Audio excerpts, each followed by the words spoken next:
Shalom, cette année on a un grand défi. Comment fêter Rosh Hashanah, comment fêter Kippour, comment fêter Simchat Torah. Les gens disent aussi en hébreu Maïe, qu'est-ce qui va se passer, comment ça va se passer.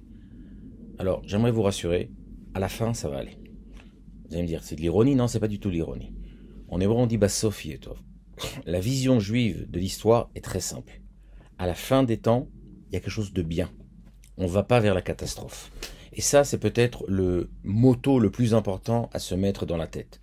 À l'inverse de la vision grecque qui va apporter la vision occidentale, la vision chrétienne, qui voyait comme la fin des temps avec un apocalypse, la vision juive, il y a une époque messianique. C'est ce qu'on a apporté au monde. C'est-à-dire qu'il y a quelque chose de bien à la fin. On ne va pas vers une catastrophe, on ne va pas vers une tragédie, on ne va pas vers des fins des temps. Si déjà on a ça avec nous dans nos pensées, c'est beaucoup plus facile déjà de comprendre qu'à la fin, on va s'en sortir. Maintenant, vous allez me dire, oui, mais qu'est-ce qui se passe entre-temps? Alors, entre-temps, personne ne nous a jamais promis un jardin de roses et que tout va se passer sans problème et que tout va se passer sans difficulté. Personne ne nous a jamais promis ça. C'est pour ça que dans nos prières, nous demandons au Créateur que l'histoire se passe berachamim, avec miséricorde. C'est-à-dire que ce qui doit arriver, mais que ça se fasse avec le prix le plus bas possible. Ça, c'est le motto qu'on doit avoir. Alors vous allez me dire, Maïe, surtout cette année, qu'est-ce qui va se passer avec les otages, la guerre au Liban? Qu'est-ce qui va se passer dans les prochains mois? Il y a une chose qui est sûre, c'est que cette période-là, on va la passer, et on va la passer même renforcée. Vous allez me dire, mais comment, pourquoi autant d'optimisme? Revenons à la différence entre le nouvel an juif et Hamabdi, le nouvel an dans le monde occidental. Quelle différence! Le nouvel an, Sylvester, les gens sortent, font la fête, s'embrassent, mangent, boivent. C'est fantastique, c'est joyeux, c'est heureux. Quand on rentre à Mabdil dans Rosh Hashanah, le jour du jugement, on arrive tout de blanc vêtu, on est là en train de se dire, est-ce que cette année a été correcte? Est-ce que ça n'a pas été correct? Qu'est-ce qui va se passer l'année d'après? Nos sages nous disent, on crie le règne du Créateur sur le monde, on se fait tout petit. Waouh, ça n'a pas l'air... Bon, par rapport au monde Nouvel An, Sylvester, ça a l'air moins agréable. Mais là est l'essence de toute la réussite, justement, de cette vision juive dans le monde. Afin d'arriver à un monde où, effectivement, il y a quelque chose de positif et d'agréable, pour ça, il faut comprendre d'où on vient. Si on ne fait pas Rosh Hashanah en se disant « Qu'est-ce qui se passe?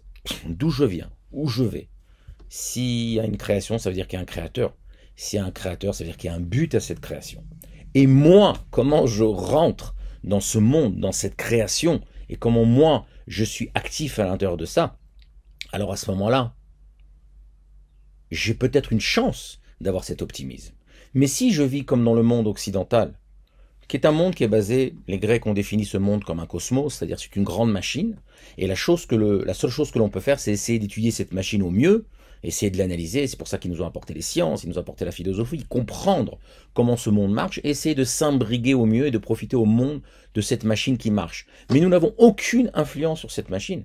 C'est pour ça qu'ils avaient cette mythologie avec ces dieux qui jouent avec nous, cette tragédie, ce monde qui n'a pas de fin, qui n'a pas de sens. C'est pour ça qu'en fin de compte, c'est un monde qui est triste, puisque c'est un monde où, un, je n'ai aucune influence, je ne peux rien faire pour changer ce monde. Deuxièmement, ce monde n'aboutit à rien. C'est une machine qui tourne sur elle-même et qui n'a aucun changement. C'est pour ça que nos sages nous expliquent que l'année en hébreu, le monde occidental, base sa vie sur l'année, Shana. Shana en hébreu, ça veut dire aussi de la racine les shanot, changer. On rase tout ce qui est avant et on recommence au départ, puisque c'est un monde qui n'a pas de fin et de début.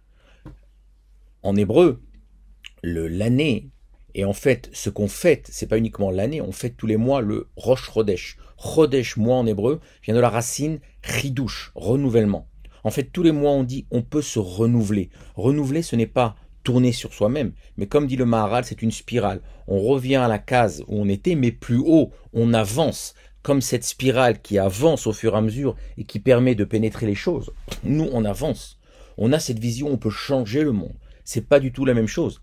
Donc on comprend tout à fait la logique que leur nouvel an, c'est en fait fêter Carpe diem, Caropri Ronsard, de se dire si déjà la rose qui ce matin s'est éclose va cet après-midi faner, alors autant en profiter. J'ai fait une rime mais c'était pas prévu au programme. On comprend tout à fait. Après moi le déluge. s'il n'y a pas de sens à ma vie, si je ne peux rien changer, si je n'ai aucune influence sur ma vie en général et sur, à plus forte raison, l'humanité entière, alors autant profiter du moment présent sans regarder l'autre. Et d'ailleurs, en hébreu, Shana, l'année, c'est aussi la même racine que Shnaim, 2, le chiffre 2. Qu'est-ce qui fait le chiffre 2? On a perdu le chiffre 1 pour arriver au chiffre 2.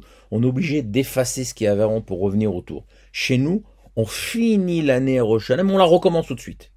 À Simchat Torah, on finit les rouleaux de la Torah, la dernière paracha, la dernière section hebdomadaire, et on recommence tout de suite le rouleau de la Torah.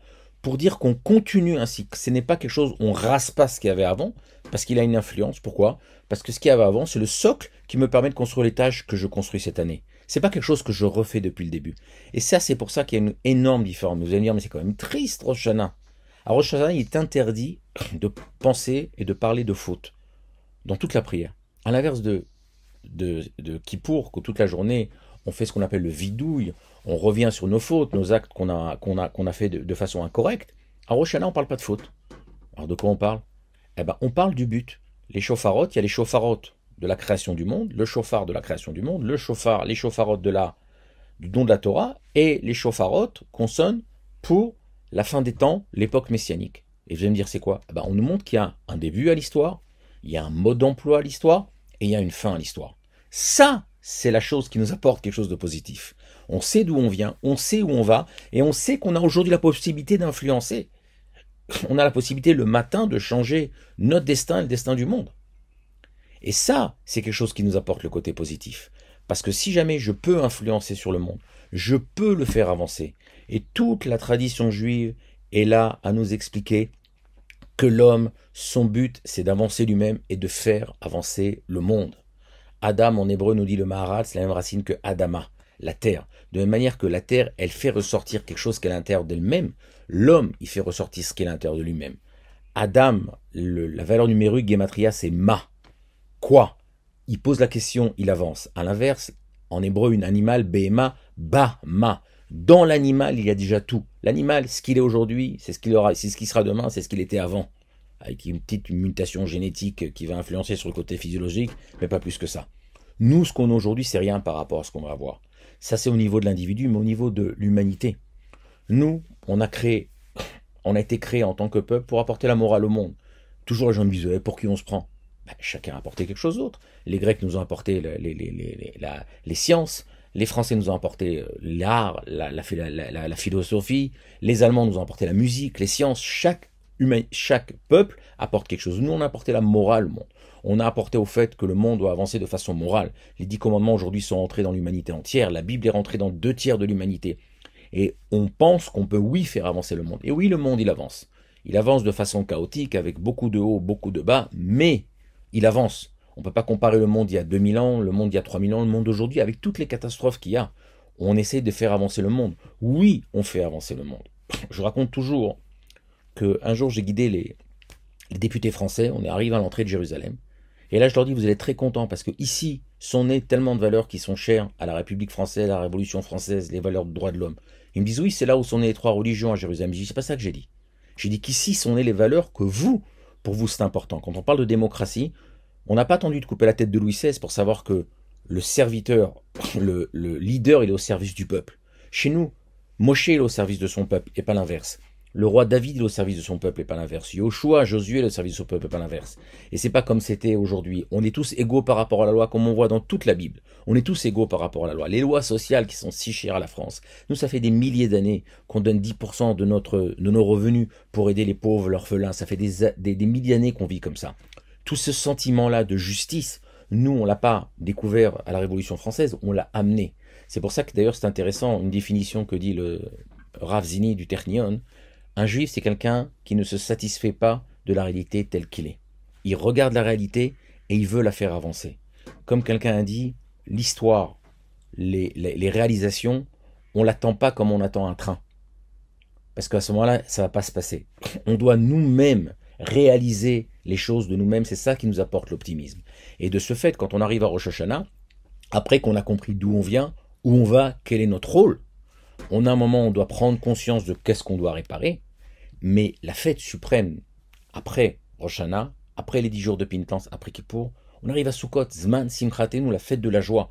Une fois qu'on a compris ça, on est vraiment joyeux. Mais on n'est pas joyeux comme le nouvel an du monde occidental où on oublie d'où on vient et on oublie d'où on va et on profite du temps présent parce que c'est tout ce qu'on a à faire pour oublier. Mais pas du tout. On regarde où on va et ça nous donne ce sentiment optimiste de vouloir, oui, faire avancer le monde. Et on est content à Sukkot. Et on est très content à Sukkot. Et on arrive au summum de Simchat Torah, où Simchat Torah, on n'a aucune mitzvah, aucun commandement, à part sois joyeux. Danser avec la Torah, sois joyeux avec la Torah. Pourquoi? Parce que justement, après qu'on a compris ce processus-là, on a cet optimisme-là. Et c'est pour ça que notre Rosh Hashanah, notre nouvel an n'est pas le même que le nouvel an Hamabdil du monde occidental. Parce que nous, on doit faire ce travail pour résumer en disant, il y a une création, il y a un créateur, il y a un but à cette création, et moi, je suis actif en tant qu'individu, et j'ai la possibilité de faire avancer ce monde. Et quand on vit dans l'État d'Israël, on comprend tellement cette notion-là de faire avancer. Regardez où était le pays il y a 75 ans, regardez où il est aujourd'hui, chaque jour c'est un miracle. Un an de guerre, et regardez quand même comment le pays arrive à avancer.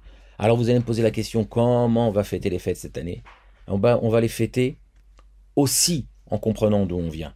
Quand on regardera, on va prier bien sûr pour la libération de tous nos otages si Dieu veut, pour le retour de tous nos soldats, pour la guérison de tous les blessés, pour la consolation de toutes les familles qui ont perdu le plus cher de ce qu'ils ont. Mais on va regarder aussi la réalité devant, qu'on va avancer, ils pourront nous blesser, ils pourront nous arrêter, ils pourront nous ralentir, mais ils pourront pas nous empêcher de vivre. Quand on dit Am Israël Chai, le peuple d'Israël vit, c'est pas un slogan, c'est pas une image. Ça fait 3000 ans qu'il vit contre vent et marée. Et à chaque fois qu'on veut nous détruire, on est là et on revient. Parce qu'on a ce but-là. Donc c'est ça qui va nous donner l'optimisme. Et c'est ça qui est important à comprendre. Quand on voit une crise en face de nous, on a plusieurs possibilités comment regarder les crises. Soit on s'écroule et on dit c'est la fin des temps. Et il y en a comme ça qui ont décidé de tout lâcher, ils peuvent plus, ils supportent pas, on ne les juge pas, ils décident de ne pas affronter. Il y a ceux qui disent c'est ce qu'il y a, on souffre, mais c'est la vie. Il y a ceux qui disent, écoutez, il y a des problèmes, mais il y a aussi quelque chose de bien, quand même, regardez qu'est-ce qu'on a, regardez quand même le bon côté des choses, c'est regarder la moitié du verre vide. Mais il y a une autre vision qui est beaucoup plus forte que ça. C'est la vision de Rabbi Akiva. Le temple est détruit, il monte avec des sages sur le mont Scopus, le Harat Sophim. Il voit le temple détruit, il voit un renard rentrer dans le saint des saints, l'endroit le plus saint, où seul le Kohen Gadol, l'homme le plus saint, le jour du Kippour, pouvait rentrer, et il voit un renard là-bas et tous les sages pleurent. Et Rabbi Akiva, il rigole. Il dit, mais qu'est-ce qui t'arrive, Rabbi Akiva? Il dit, dans les prophéties, il est écrit que le temple va être détruit. Je vois que c'est réalisé. Mais alors, dans les prophéties, c'est écrit aussi que le temple va être reconstruit, que de nouveau on reviendra à Jérusalem, on reconstruira Jérusalem, et de nouveau on retournera dans notre pays. Ça paraissait complètement vraisemblable quand tout était perdu. Et cette vision-là, c'est regarder que même de la situation difficile, on va rebondir. Comme quelqu'un qui arrive au fond de la piscine, il peut couler, mais il peut se servir du fond de la piscine pour donner un coup de talon et pour remonter en haut. C'est ce qu'on va faire cette année, on va donner un coup de talon. On va Bezrat Hashem prier que ça se passe le plus facilement possible. C'est pour ça qu'on prie encore une fois de nouveau la miséricorde à Dieu, Rachamim, que ça se passe avec le moins de dégâts possible, avec le moins de souffrance. On ne cherche pas la souffrance, on ne cherche pas à souffrir, on veut arriver de façon optimiste à la fin. Mais on est motivé pour ça, parce qu'on sait qu'on va réussir. Si on sait qu'on va réussir, c'est beaucoup plus facile de se dire qu'on va réussir. Ce qu'on demande, c'est que ça ne soit pas à un prix difficile. Donc quand on va rentrer dans cette nouvelle année, on va rentrer avec de la joie, on va rentrer avec de la force, tout en essayant de continuer à aider tous ceux toutes les personnes autour de nous qui en ont besoin, tous ces soldats qui ont été traumatisés, de faire tout ce qu'on peut pour libérer des otages, de s'occuper, d'aller voir les blessés, de prier, de construire, de faire des bonnes choses. Bien sûr qu'on doit être actif, mais c'est ça qui doit nous donner cette force. Si aujourd'hui, moi, je suis actif par rapport à une histoire, je peux changer les choses, alors ça me donne cet optimisme, ça me donne cette force, ça me donne cette volonté de construire. Et c'est ça qu'on va prendre cette année, dans cette nouvelle année. Et on va avancer, et on va continuer à montrer à l'humanité entière qu'on a beaucoup plus de force que l'on pense. Et peut-être que c'est beaucoup plus facile pour moi, à partir de la semaine prochaine, après les 4 premiers mois depuis le 7 octobre que j'ai passé à l'armée, je retourne à l'armée. Mais au moment, je vais avoir 3 fils à l'armée, et mes 2 gendres à l'armée. Toute la famille va être à l'armée. Alors vous allez me dire, mais c'est terrible. Effectivement, on aurait préféré passer les fêtes, à la place de s'occuper de la pomme des autres, manger notre pomme à nous, à la place de s'occuper de la grenade sur la table. Non, bon, là, d'accord. On aurait voulu, mais on a une réalité autre. On a la chance de participer à notre destin, de ne pas le subir. C'est pour ça que moi j'ai fait ma alia il y a 34 ans. pour vivre mon destin et non pas le subir. Et avec le prix que ça a payé, on est quand même content de participer à cette histoire. Et on ne participe pas à son histoire qu'en se battant. Et d'ailleurs, on n'est pas belliqueux, on ne va pas à la guerre, on ne veut pas se battre. Nous, notre rêve, c'est la paix. C'est ce qu'on a apporté à l'humanité entière. Ose Shalom Imroumab, la paix, c'est ce qui est écrit à l'ONU, que de nouveau, on espère que de nouveau, on n'aura plus de guerre. On veut la paix, on cherche la paix. Mais pour avoir la paix, il faut avoir la possibilité de se battre, de se défendre. Il faut avoir la possibilité de vivre en tant que société, que chacun fasse son travail, pas uniquement à l'armée. Chacun avec sa famille, chacun avec son emploi, avec son emploi, chacun avec ce qu'il peut apporter, chacun avec les bonnes choses qu'il peut apporter. Et cette année, on s'est redécouvert. Dans cette mauvaise chose de ce 7 octobre, il y a eu des choses sur lesquelles on a pu rebondir. On a redécouvert qu'on était un corps entier. On a beau nous dire qu'on était complètement disloqués, qu'on était plusieurs peuples. Si on est prêt à mourir les uns pour les autres, à s'entraider les uns et les autres, on s'est aperçu qu'on est une seule famille. Et on l'a prouvé, on le prouve tous les jours aujourd'hui. L'autre chose qu'on s'est aperçu, on nous a dit qu'on était tellement loin du judaïsme et que beaucoup d'Israéliens en avaient marre de tout et jetaient tout. Regardez le mot qui est revenu le plus ce 7 octobre, c'est Shema Israël. Regardez cette attache de nouveau à ces valeurs. Alors effectivement, il y a un bruit de fond de toutes les extrêmes, de tous les côtés, qui nous disent, regardez, on se dispute, ils sont contre ça, ils sont pour ça. N'écoutez pas le bruit de fond. Regardez la réalité. Ce bruit de fond, il nous détourne de la réalité centrale. Que ce peuple, il avance, il se retrouve groupé, il se retrouve avec ses racines. Il sait d'où il vient, il sait où il va. Et c'est ça qui, cette année, Bezrat Hashem, va nous donner la force de continuer. Et on prie de nouveau tout ce chemin qu'on fait pour faire avancer nous-mêmes et pour faire avancer le peuple et pour faire avancer le monde, il se passe de façon le plus facile possible. Et cette année, on va dire de nouveau Shana Tova, en espérant, si Dieu veut, des bonnes nouvelles.